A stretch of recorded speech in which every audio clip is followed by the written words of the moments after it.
Si è conclusa ufficialmente la mostra archeologica denominata Le forme dell'acqua, usi, gestione e paesaggio nell'antica Agrigento, allestita presso la caserma del Comando Provinciale dei Carabinieri di Agrigento, Biagio Pistone. La mostra, nata dalla collaborazione tra il Parco Paesaggistico e Archeologico Valle dei Templi di Agrigento e il Comando Provinciale dei Carabinieri, si è sviluppata come un racconto intorno a un tema di grande interesse per la città antica, con un indubbio richiamo alla città moderna. Gli usi e la gestione dell'acqua nell'antica Agrigento sono stati narrati attraverso un percorso che ha previsto l'esposizione di reperti provenienti da ricerche antiche e recenti, supportati da un apparato didattico bilingue. Durante i 6 mesi di esposizione la mostra ha avvicinato 1 migliaio di visitatori al patrimonio culturale di questa provincia,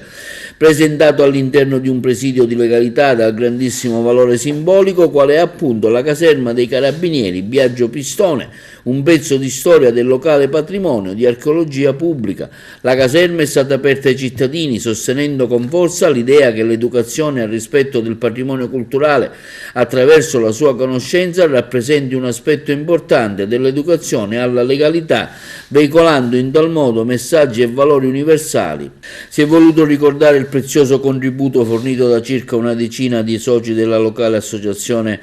dei Carabinieri in congedo, i quali in tutti i fine settimana sono stati ben lieti di accogliere e accompagnare coloro che desideravano vedere la mostra e conoscere gli spazi della caserma. A ognuno di loro il comandante provinciale, colonnello Vittorio Stingo, ha consegnato un riconoscimento per la generosa disponibilità dimostrata e l'encomiabile impegno prestato.